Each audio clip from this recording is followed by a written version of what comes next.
André Roncaglia, professor universitário, economista, para a gente conversar sobre economia e política. Tudo bem, André? Tudo bom, Miguel? Prazer estar aqui com você. Um olá para todo mundo que está aqui com a gente. É isso aí. André, vou falar um pouco de inflação. Saiu o número de inflação ontem, né, do IBGE, e a gente analisou muito, né? Saíram várias pesquisas, né? Aí houve uma certa embate assim analítico. Será que foi essa coisa mais dos evangélicos? Será que foi mais a economia que abalou mais? Aí, agora, deixa eu mostrar aqui os números. Não sei se o Guilherme teve tempo de subir. Eu mesmo coloco aqui alguns números. A inflação de fevereiro foi 0,83%. Né? Foi maior, quase o dobro de janeiro, que foi 0,42%.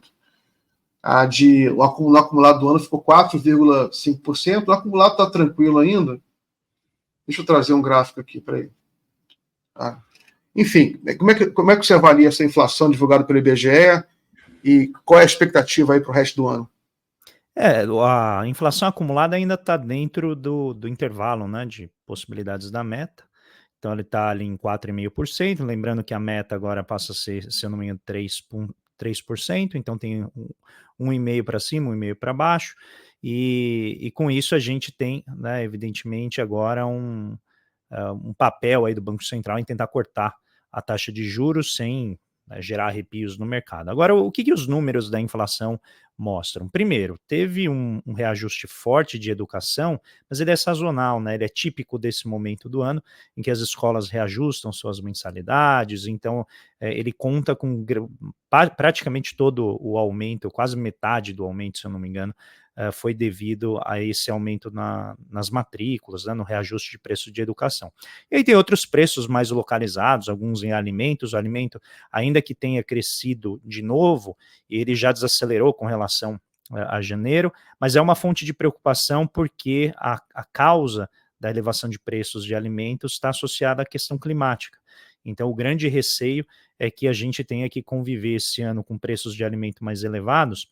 Eu até estava fazendo uma pesquisa sobre o CONAB, né, que é o Conselho Nacional de Abastecimento, que em tese deveria fazer a regulação desses estoques, mas até o momento, Miguel, não existe nenhuma política definida por parte do governo para usar esses estoques reguladores de alimentos. Tem soja, milho, feijão, milho, feijão, e não existe em si um plano, tá? Então isso pode ser algo que poderia, na verdade isso poderia ser usado para tentar suavizar um pouco o impacto dos preços, mas por hora não tem nenhuma medida. Então o efeito esperado é de ter aí alguma dor de cabeça com alimentos ao longo do ano.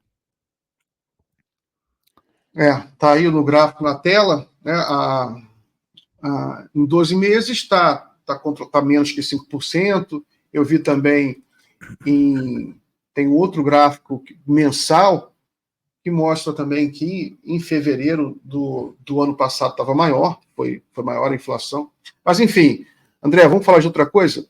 Esqueci a inflação. Outro assunto que eu vi que você fez um vídeo sobre a questão dos precatórios, né? Porque teve essa denúncia do Ciro Gomes, muito pesada, dizendo que seria o maior escândalo de corrupção da história.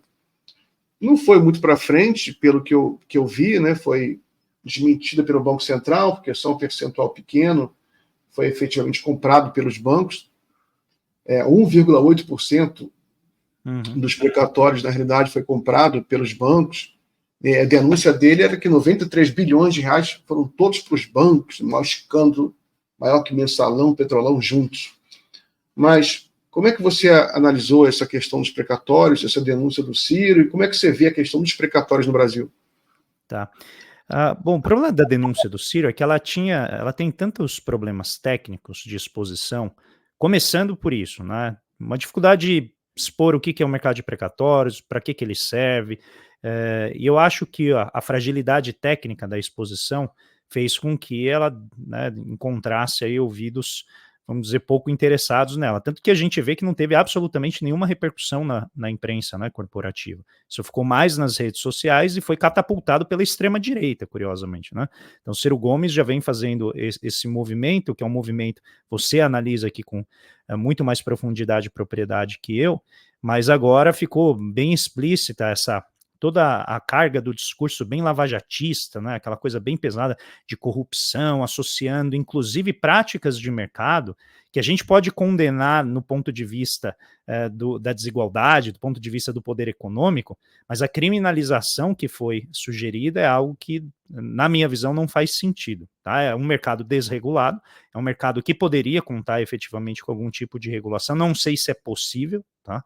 Mas de qualquer maneira ficou aquela seiva de tratar a política econômica como caso de polícia. E isso eu acho que é sempre um problema do ponto de vista da agenda política.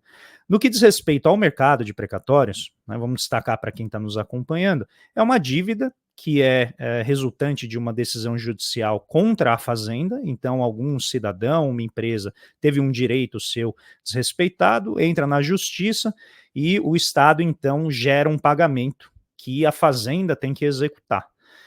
Esse pagamento se chama um precatório, só que como ele não tem prazo definido para acontecer, porque ele entra numa fila, e só destacar que existem precatórios no nível estadual, no nível municipal, no nível federal, e quem cuida disso é o setor judiciário, é o poder judiciário. Essa fila gera uma incerteza, e essa incerteza submete a pessoa que é dona desse direito a receber à pressão de bancos, escritórios de advocacia, gestoras de ativos, que tentam comprar esse ativo por um preço mais baixo do que ele vale, assumem o risco desse ativo e seguram ele até o momento em que o governo paga. Na hora que o governo paga, eles pegam o valor cheio. Tá?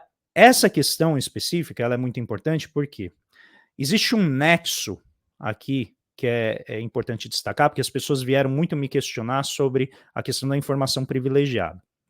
Então, do ponto de vista da acusação do Ciro, eu não consegui encontrar, de maneira muito evidente, pontos em que essa informação privilegiada, que teria dado a alguns agentes financeiros uma informação muito diferente do que o mercado tinha, e com isso eles se anteciparam comprando um monte de precatórios, que eram muito valiosos, né? E o Ciro, obviamente, exagera lá nos números, fala que quase tudo foi, aí depois ele fala que quase metade, enfim.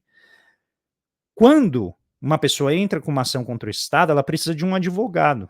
Então é muito possível que o nexo de vazamento, se ele existir, eu já vou refutar isso na sequência, ele esteja nos escritórios de advocacia, que são aqueles que fazem parte do processo, sabem quem ganhou as ações contra o Estado, e com isso teriam acesso a, eventualmente, uma lista, né, de proprietários desses títulos de precatório.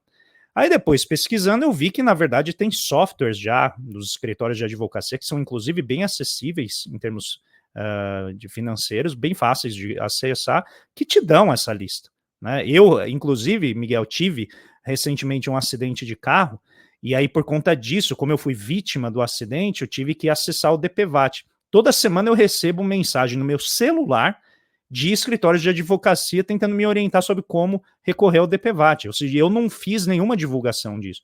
Isso só mostra que tem um monte, né, desses bancos de dados circulando dentro de escritórios de advocacia. Muito bem, esse dinheiro vai para o setor, vai lá para o Ministério do Planejamento e coloca na fila. Agora, o grande problema, né, desse pagamento, que o Ciro coloca que teve informação privilegiada, esse seria alguém no Ministério vazou ou alguém disse que o Supremo Tribunal Federal iria decidir pela antecipação desse valor. O problema dessa segunda alegação é que esse tema foi debatido amplamente ao longo do segundo semestre do ano passado, a partir de agosto já. Então não faz muito sentido, eu pelo menos, né, não consegui ver ali nenhuma oportunidade de uma informação que não estivesse sendo amplamente debatida, que gerasse essa possibilidade de antecipação da parte de alguns agentes financeiros. Então, por isso, eu não consegui identificar, né, indícios, novamente, indícios que pudessem sugerir isso. Agora, se ele tem informação privilegiada, né, que a gente não tem sobre quem fez isso, como fez isso, aí ele cabe a ele vir à baila, né, e dizer como que isso aconteceu. Uma análise política que a gente pode fazer desse caso acho importante, é porque você conhece a história política do Brasil recente, é um país muito marcado não só por escândalos de corrupção, mas pela manipulação do discurso anticorrupção. É um país muito traumatizado pelos esses dois aspectos. Né? E em alguns casos, até a manipulação do discurso anticorrupção, às vezes, é mais nociva do que a corrupção, como a gente viu no caso da Lava Jato. Então é triste, né? Porque um país a cicatriz ainda está, a ferida ainda está meio aberta, né? Os prejuízos causados à política nacional, à economia nacional, em função dessa manipulação do discurso anticorrupção. Então é triste o Ciro, que se preocupa tanto com a economia, que a preocupação nossa é essa. A gente está conseguindo, aos poucos, curar algumas feridas. Né? O Brasil, você vê que a estabilidade política do Brasil é importante para a economia, né? Gera emprego, reduz a fome. Muita gente... a redução da fome foi grande no Brasil, só nesse primeiro ano. Só no primeiro ano, né? Como a estabilidade é importante, aí a pessoa, como o Ciro, vem tentar jogar lenha na fogueira, agitar, tentar... Você vê que quando ele fala em mensalão e petrolão, né, são termos que são associados a momentos de estabilidade política. E são gatilhos, né, Miguel? Ele está acionando gatilhos do nosso ideário nacional, que, como você falou, são feridas abertas ainda, que a gente está tentando cicatrizar, mas que tem a dificuldade de ser superadas exatamente porque a imprensa, né, não faz o papel que ela deveria fazer de processar adequadamente o que aconteceu, de revelar os excessos, de mostrar, né, tudo o que aconteceu, que acabou fugindo do script que a democracia pressupõe, e a gente vê a extrema-direita nadando de braçadas nesse tipo, né, de denuncismo vazio. Então eu fiquei muito impressionado quando eu vi essa denúncia do Ciro na CNN. Achei que ele confundiu as bolas, né? Eu achei que ele não tinha a perícia técnica que frequentemente ele demonstra ter em variados temas. O governo vender precatório seria o equivalente a eu ou você, Miguel, pegar a nossa conta de cartão de crédito e vender. Não faz nenhum sentido, né? Você não vende a sua dívida. Alguém que tem a receber pode repassar esse direito a receber para outra pessoa. Então, primeiro o Lula, né? O Lula e o Haddad envolvidos nominalmente, aí depois ele recuou e era o governo Lula ou alguém na fazenda, mas ele não disse claramente de onde é. Então, cria-se, né, um ambiente de uma teoria da conspiração que, como você falou, eu acho muito nocivo, eu acho irresponsável para alguém como ele que tem uma agenda política, que tem algo a lutar, mas que acabou, né, nesse momento cometendo uma infelicidade como essa, uma irresponsabilidade que eu realmente assim fiquei bastante impressionado. Porque existe uma luta política ainda no Brasil no campo da política econômica, existe um embate ideológico muito grande, possivelmente é o embate mais difícil. Você vê, por exemplo, no campo do embate puramente democrático, a gente não tem tanto problema. Você tem uma convergência enorme, ou pelo menos suficiente no Brasil, para seguir adiante, né? Uma convergência do judiciário, da mídia, do governo, da esquerda, do centro, da centro-esquerda, uma convergência em função de valores democráticos. Mas você tem um embate mais duro, mais difícil, que é sobre a política econômica, sobre a questão do desenvolvimento. Né? Você viu, por exemplo, como a Petrobras voltou agora ao centro, com um ataque especulativo grande contra a Petrobras. Sempre que a Petrobras sinaliza que ela vai reduzir um pouco a distribuição de lucros e aumentar os investimentos. Você vê a gritaria que foi quando o Lula anunciou a ampliação da Abreu e Lima, a refinaria Abreu e Lima, né? Uma coisa super necessária. O Brasil precisa ficar autônomo na produção de diesel. A gente está importando grande quantidade de diesel ainda da Rússia, e a Rússia está em guerra. Ontem mesmo eu vi que a Ucrânia bombardeou uma refinaria da Rússia. Né? E a gente estava comprando diesel dos Estados Unidos. Só que agora os Estados Unidos estão vendendo tudo para a Europa, né? Porque a Europa não pode comprar mais da Rússia. Então a gente está comprando da Rússia. Então a gente vai comprar da onde diesel? É importante que a gente produza diesel aqui no Brasil, enfim. Mas voltando à questão do desenvolvimento, né? Esse é o embate mais difícil. Como é que você está vendo esse embate ideológico pelo desenvolvimento? Você viu que o Samuel Pessoa deu uma entrevista agora para o Estadão, para a Folha, dizendo que o Lula é getulista, né? Até brinquei, né? É fã ou hater? Como é que você está vendo esse embate aí? Eu acho que esse embate ideológico que você aponta corretamente, ele é importante da gente destacar e colocar até só para terminar o assunto do Ciro, ele disse assim, eu não me importo se a direita, os bolsonaristas pegam o que eu falo, mas, né, e amplificam. Ele deveria se importar, porque se o lado de lá, né, que é o lado antidemocrático, contra o qual ele disse que ele lutou, está se apropriando de uma fala dele para poder fazer alguma espécie de embate político com o governo que venceu, o governo que nos defendeu do abismo, então, para mim, tem um problema muito claro aqui de como ele está operando a denúncia que ele faz. Agora, indo para o debate mais amplo e esse confronto que existe, do ponto de vista ideológico, a gente não superou as amarras do desenvolvimento que o Brasil sempre teve, e a expressão dessas amarras também se dá no plano das ideias.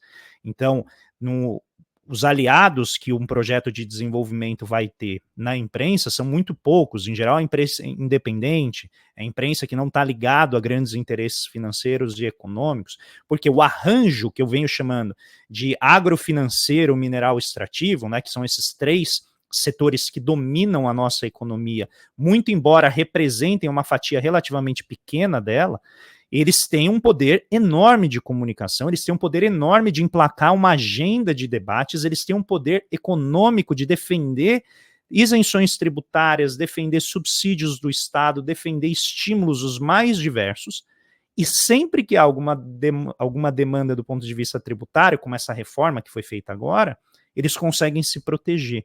Tá? Então, note que superar essas barreiras que já estão colocadas em condições normais de temperatura e pressão para um país periférico como o nosso, já é um desafio monumental.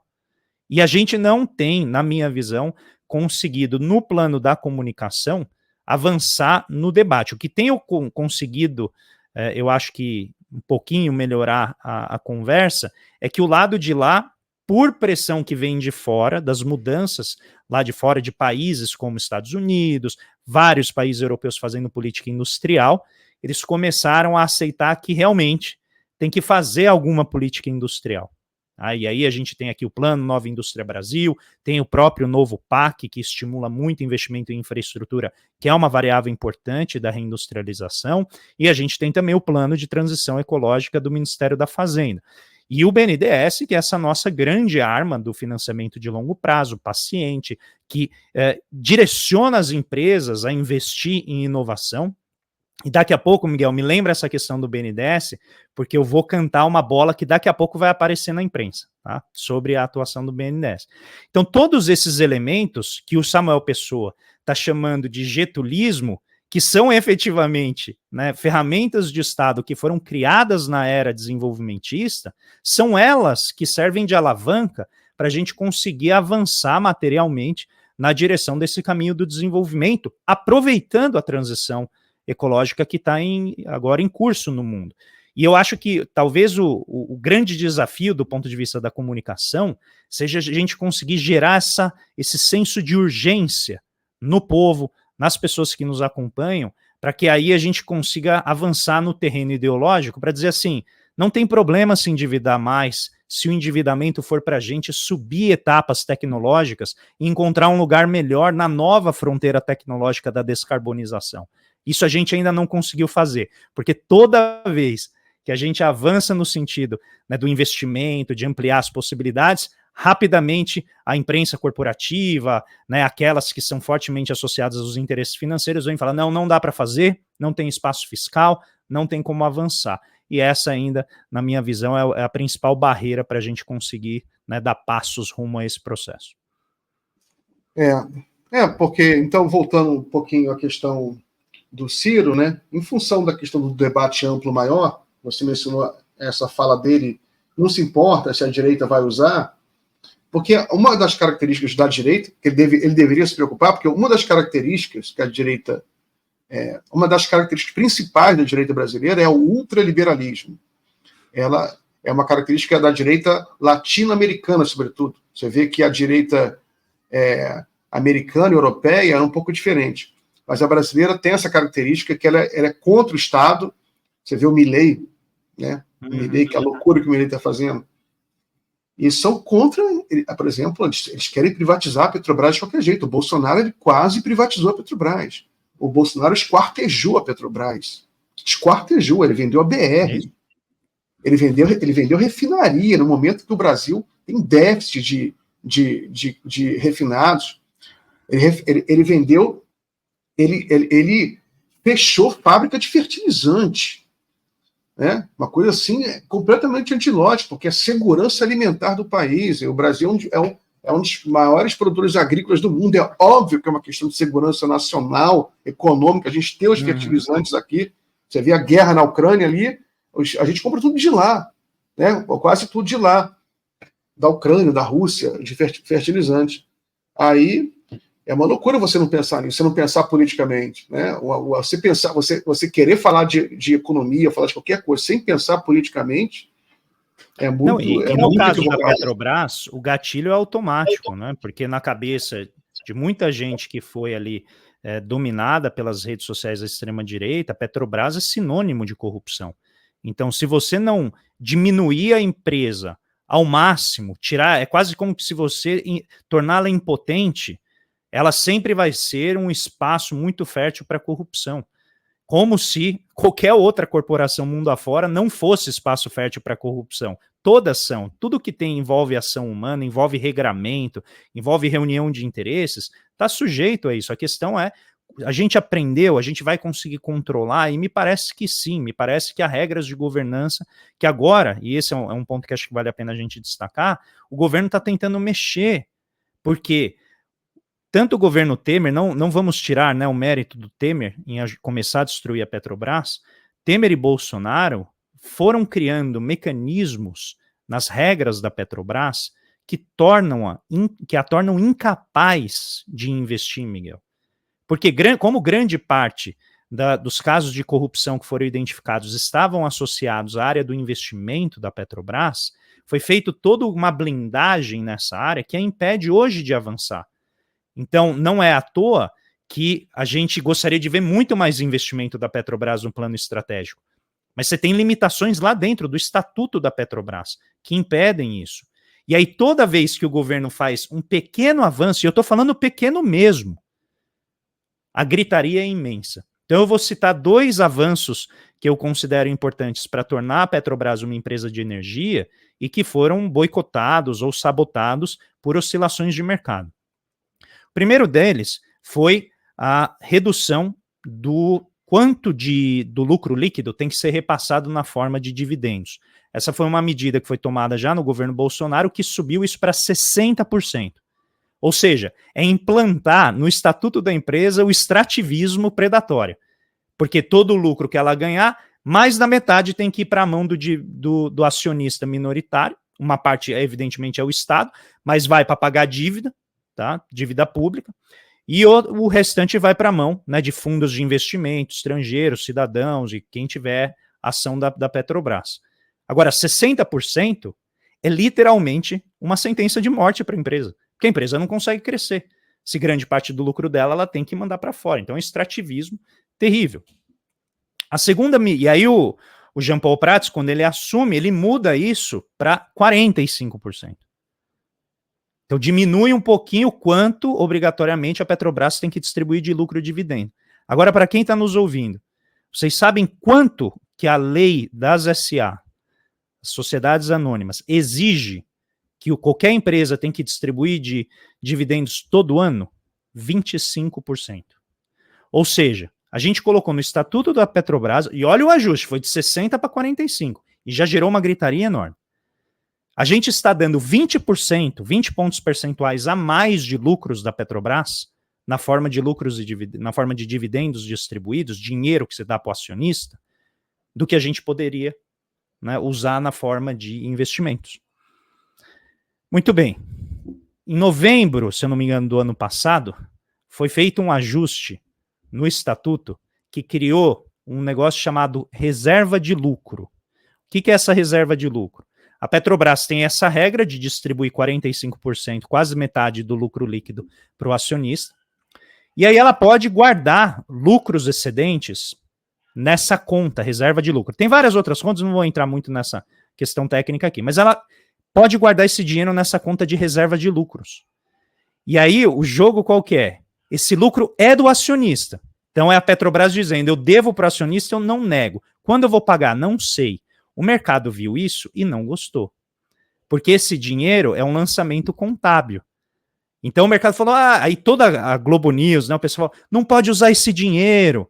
E aí, só para quem está nos acompanhando, esse dinheiro dá mais ou menos 43 bilhões de reais, só nesse ano, em 2023. 43 bilhões com B de bola. A Petrobras colocou nessa conta, e foi isso que deu um pouco essa disputa sobre o dividendo extraordinário. Só que o estatuto permite deixar esse dinheiro parado lá. Aí rapidamente todo mundo falou, não pode usar esse dinheiro. Só que as pessoas não entendem que tem uma diferença entre lançamento contábil e a própria questão financeira. Então, esse dinheiro, ele é da Petrobras. Ele pode ficar lá, pode ser adicionado ao que a gente chama o capital social da empresa, virar patrimônio líquido da empresa. E é isso que deixou o mercado tão irritado, porque o mercado não sabe quando que a Petrobras vai distribuir esses dividendos. Qual foi a reação do mercado? Descontar esse valor que ele esperava que fosse pago a mais do preço da ação. Aí a ação mergulhou 10%, e aí já subiu, aparentemente, nos dias seguintes, algo em torno de 3%. Não sei como foi hoje, não cheguei a ver. Só para concluir, Miguel, sabe quem que fez algo similar à Petrobras? Diminuiu os dividendos extraordinários? Uma empresa norueguesa estatal, uma das maiores empresas petroleiras do mundo, chamada Equinor. É o exemplo de petroleira que está se transformando numa empresa de energia. Ela também diminuiu dividendos extraordinários. Mas aí quem está nos acompanhando fala, não, mas é Noruega, né? Certamente o mercado financeiro de lá falou, não, parabéns. Mesma coisa, derrubou o preço das ações em 7%, e o governo, que lá detém 67% do capital da empresa, contra 37% nosso aqui na Petrobras, sofre críticas toda hora. Sabe por quê? Porque ele está investindo em energia renovável. E energia renovável é menos rentável. Então, vamos pegar aqui o exemplo da Equinor para ficar bem claro. O mercado não quer energias renováveis que dão menos lucro, porque o mercado quer lucro rápido. Só a mão do Estado nessas empresas consegue estender o prazo de planejamento delas e investir em coisas que nesse momento são menos rentáveis para conseguir transitar em direção a uma empresa de energia, quando os hidrocarbonetos, né, os combustíveis fósseis, representarem uma parte menor da estrutura delas. A Equinor está fazendo esse processo. A Petrobras quer, mas existem muitas resistências, né, seja no estatuto, que ecoam esse período passado, seja mesmo na própria imprensa, né, no apoio social que a empresa tem. Bem lembrado, porque tem uma hipocrisia muito grande, né, na grande imprensa brasileira, que ela, por um lado, faz programas, né, importante que faça, o lado bom, programas em prol da proteção ao meio ambiente. É ótimo que ela faça isso, a importância de energia renovável, faz programas inteiros sobre isso, um Fantástico, né? Mira Leitão defende, né? Mas quando a Petrobras ela separa mais investimento para energia, para energia renovável, menos para distribuição de lucro, o mundo cai, não, o governo não pode mexer. Agora estão fazendo isso com a Vale também, né? Porque o governo ele é um acionista importante na Vale, e a Vale é uma empresa estratégica no Brasil, estratégica, né? Mas, Miguel, só um parênteses, vamos dizer por que ela é estratégica. Ela lida com recurso mineral, gente. Recurso mineral é recurso estratégico de Estado. Está na Constituição, ou seja, é solo. A gente não pode simplesmente lidar com isso como se fosse salsicha, como se fosse mercadoria. É algo que precisa, que envolve toda, né, uma questão estratégica de defesa nacional. Então é importante que haja, né, esse equilíbrio dos interesses financeiros e o interesse de Estado, que na minha visão tem que ter prioridade. Por isso que o governo Lula está insistindo. E está difícil, né, para a imprensa entender, né, qual é a motivação. Acho que 40 anos repetindo a mesma cartilha neoliberal de que o Estado tem que sair da produção, de repente agora tem essa dificuldade. Estou supondo que uma parte seja dificuldade intelectual, mas eu sei que há interesses profundos mais fortes por trás. Desculpa, Miguel, retorno a palavra a você. Não, é isso. Você tem interesses financeiros, porque são acionistas da Vale, né? A Vale é uma empresa aberta, são os mesmos acionistas que são donos da Globo e donos da mídia no Brasil. Agora, é a questão também da natureza. A Vale, ela é uma empresa marcada por tragédias ambientais. E você precisa... Eu sei o que o Lula quer, todo mundo sabe, o Lula ele quer tentar fazer a transição para o Brasil começar a investir em siderurgia. Né? É ridículo que o Brasil... É ridícula a produção de aço no Brasil. A Vale saiu completamente da produção de aço, é importante que haja investimentos na produção de aço, é um dos grandes também sangramentos da balança comercial brasileira. O Brasil tem 3 grandes sangramentos que podem ser evitados. Né? Primeiro, aumentar o refino no país, né, que é o maior peso na balança comercial, é a importação de diesel. Só aumentar a produção nacional de diesel. Segundo sangramento, importação de fertilizante, que a gente pode produzir aqui também, mas... Terceiro, importação de aço. O Brasil importa aço. O Brasil é o maior produtor, um dos maiores produtores mundiais de ferro, importa aço. O Japão, um dos maiores produtores de aço, não tem uma grama de ferro. A Coreia do Sul não tem ferro, exporta aço. Né? Adiciona o setor de saúde também, que esse é outro sangramento relevantíssimo. Né? Exatamente. Você tem o Carlos Gadelha, tem muita esperança que o Carlos Gadelha está lá justamente para cuidar disso. Ele é o grande especialista, é a tese da vida dele, né, que é o complexo industrial, econômico e industrial da saúde. Eu sou tão nerd que eu li os papers do Carlos Gadelha. Não, mas são muito bons. São muito bons, que ele faz, como você pode usar com a economia da saúde, desenvolver inteligência artificial, desenvolver internet de dados, né, de tudo, aquela coisa, um montão de processos econômicos e complexos que você pode desenvolver. Exato. André, eu tenho outra convidada aqui, eu vou liberar você. Claro. Quer fazer um comentário final, então, para fechar? Não, agradeço muito aqui, é sempre um prazer vir aqui conversar com você e toda a sua sempre muito qualificada plateia. Deixo um abraço para todo mundo. E eu queria apenas deixar esse indicativo do que eu acho que daqui a pouco vai começar a ser levantado na imprensa, que é o BNDES, ele está fazendo empréstimos com taxas abaixo das de mercado, usando TR, né, esses instrumentos diferentes, para grandes corporações. E isso já está levantando o temor, olha, estamos voltando à época lá do governo Dilma, em que a gente estava nutrindo campeãs nacionais, só que agora com empresas estrangeiras. E aí eu queria já deixar uma sementinha aqui para vocês refletirem. Quando o BNDES empresta, no contexto desses programas para essas empresas, é para que elas façam coisas que elas não fariam. Então, se você deixar uma empresa multinacional chegar aqui, ela não vai investir em ciência e tecnologia e inovação porque ela faz isso em casa. Ela não vai trazer para cá. Então, o BNDES, e isso tem literatura já demonstrando, literatura acadêmica, que quando você oferece um direcionamento de crédito a uma empresa, mesmo que ela seja multinacional, é para que ela faça aquilo que ela não faria aqui.